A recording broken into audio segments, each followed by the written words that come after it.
I was enjoying a peaceful life, content with a stable job that paid well. My world was turned upside down one day when my credit card company called to inform me about a suspicious $50,000 charge on my account. I was utterly taken aback by this news. I acted swiftly to stop the charge, and in the aftermath, my husband, who was then overseas, bombarded me with phone calls.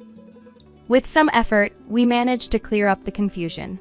My name is Alexis. I'm 27 years old, and I've climbed the career ladder to become a manager. My journey began in college, where I met Paul, my husband, who is of the same age. This year marks our third wedding anniversary. Many of my acquaintances chose to leave their jobs upon getting married, but I had compelling reasons to continue working.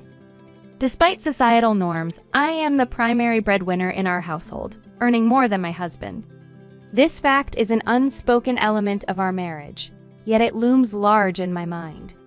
I often ponder our financial stability, concerned that relying solely on my husband's earnings might not secure the future we envision. Nonetheless, it's clear he shares these concerns, even if we seldom discuss them directly. In our relationship, financial independence is key. We maintain separate finances, equally splitting household expenses, a system that affords me the freedom to manage my discretionary income as I see fit. This arrangement has fostered a sense of satisfaction and has contributed significantly to our comfortable lifestyle. However, there are moments that prompt me to reconsider our expenses. One such instance occurred while I was reviewing my email notifications on the train home, frowning upon seeing a debit alert. It served as a reminder to reevaluate my ongoing subscriptions, contemplating the necessity of each. Yet, the task of managing these financial obligations often falls by the wayside, complicated by forgotten passwords and the daunting prospect of navigating customer service hotlines. The restricted availability of these services, confined to standard working hours, does little to ease the situation, creating a paradox for working individuals like myself who find it nearly impossible to reach out during these times. Despite these hurdles, I find solace in the small pleasures of life, like online shopping. It serves as a brief escape from the pressures of work, with the arrival of each parcel bringing a fleeting moment of joy. Yet, these moments of happiness are quickly overshadowed by the realization of the need to manage my finances more prudently. The comfort of returning home always brings a sense of relief, a reminder of the stable life we've built together, despite the occasional financial folly. When I walked into the living room, I immediately felt annoyed. Socks were scattered on the floor, empty cans were on the table, and there were a phone and a sweatshirt on the sofa. Yes, this was my husband's doing. He tends to leave a mess everywhere after he gets home. I couldn't help but complain about the socks and cans. He just shrugged it off, saying it was easy to clean up, and I could just do it if I was home early. Why couldn't he help clean or make dinner?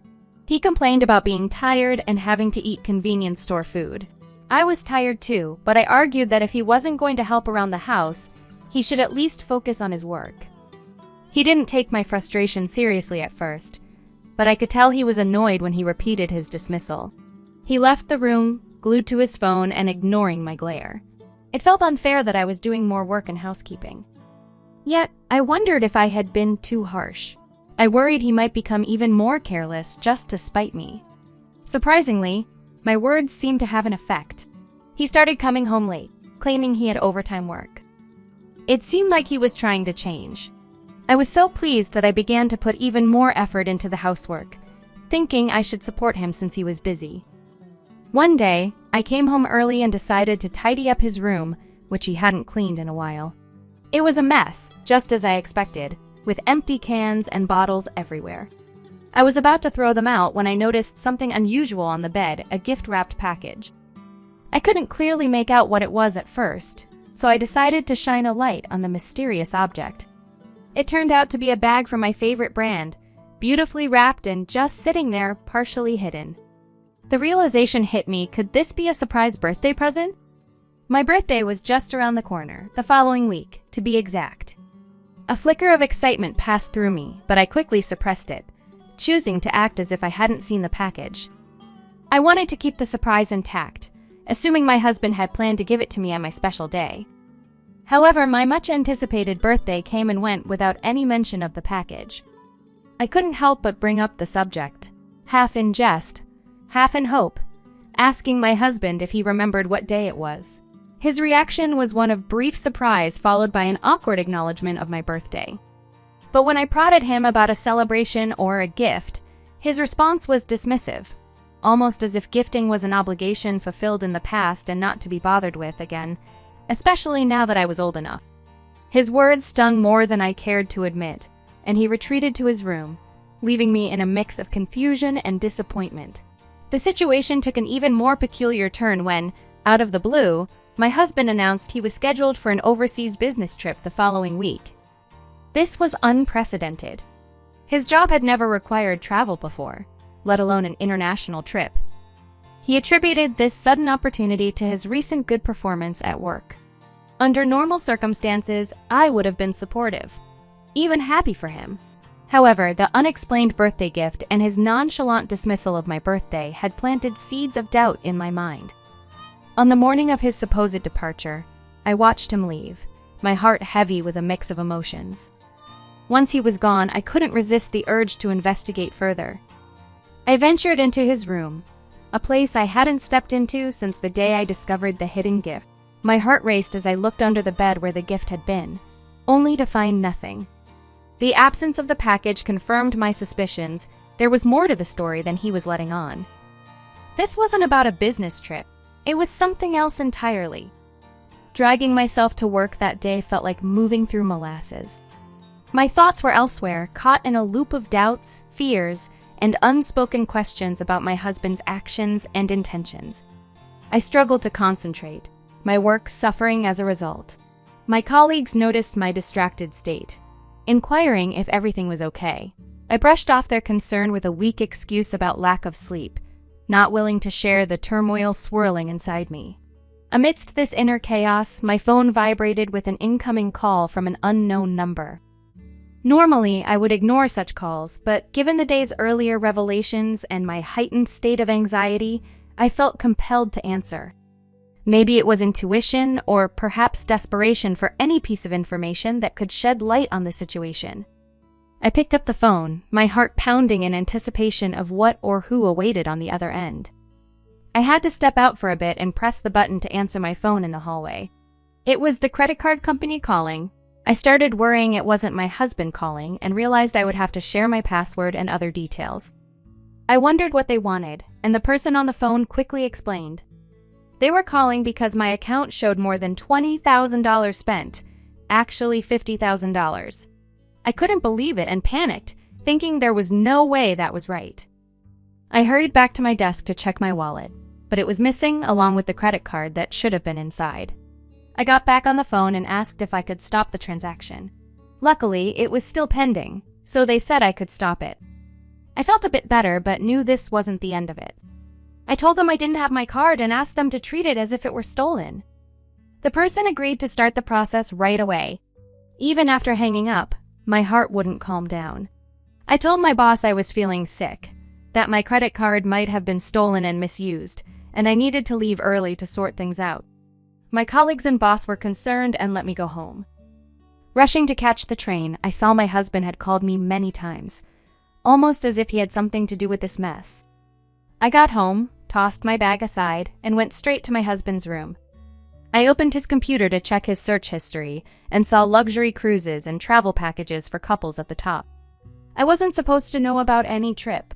I checked the destination and realized this was the business trip he mentioned. It was clear it wasn't a business trip at all.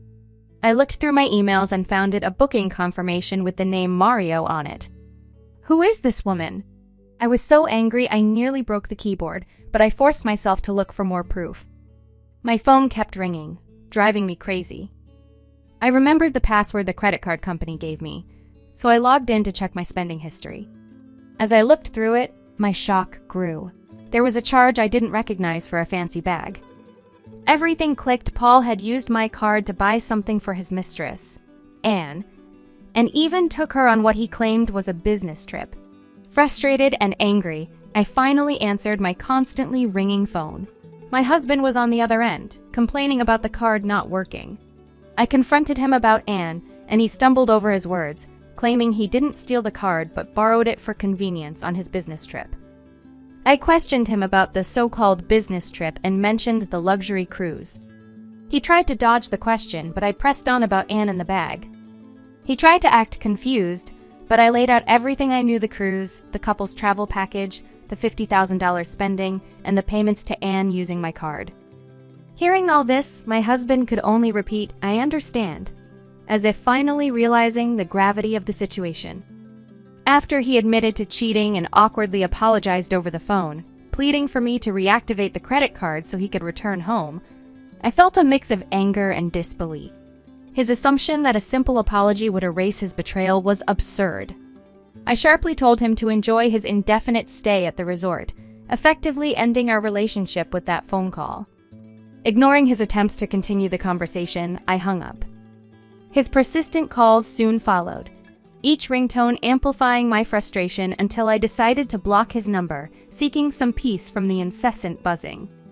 Knowing his return flight was scheduled for noon in 3 days, as per the booking confirmation email he never intended for me to see, I sprang into action. These 3 days would be pivotal. My first task was daunting but necessary. I began the process of removing all my belongings from our shared home, severing the physical ties that bound us. The following day, armed with divorce papers and his computer, which contained undeniable evidence of his infidelity, I visited his parents. The revelation of their son's actions left them both furious and deeply apologetic. Their immediate response was supportive. They assured me of a swift divorce, a generous alimony of $145,000, and reimbursement for the expenses their son had wastefully incurred. As the day of his supposed return arrived, I received confirmation from his parents that the divorce papers were processed. They shared that, apart from the illicit credit card expenditures, he had not taken any money. The other woman, having learned of the entire fiasco, was enraged. In a fit of anger, she changed her ticket to leave for Singapore before him, leaving him stranded. It puzzled me why she hadn't taken more drastic measures, like taking his passport to further complicate his return. When he finally arrived back in Singapore, he was greeted by the stark reality of an empty home and a disconnected phone number mine. In desperation, he sought solace at his parents' house, only to be met with severe reprimand. They insisted he sign the divorce papers, officially ending our marriage. Complicating matters further, the woman now demanded from him a repayment of the $50,000 she presumably felt entitled to, given their affair and its lavish expenditures. His parents, once again, had to cover this amount, but with the stipulation that he repay them in full. Until then, his lifestyle was significantly curtailed, much like that of a strictly supervised teenager, complete with a 9 p.m. curfew. In the aftermath, armed with the necessary details from his parents, I pursued legal action against the woman for $7,000, seeking some form of restitution for the role she played in this ordeal. With that final act, I concluded this tumultuous chapter of my life, ready to move forward, free from the deceit and betrayal that had ensnared me.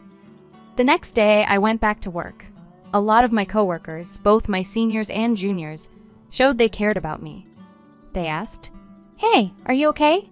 I'm here to listen if you need to talk." It made me feel thankful to work with such kind people. Thanks. I really appreciate it. Let's grab a drink sometime, my treat. It'll be like a venting session, I suggested.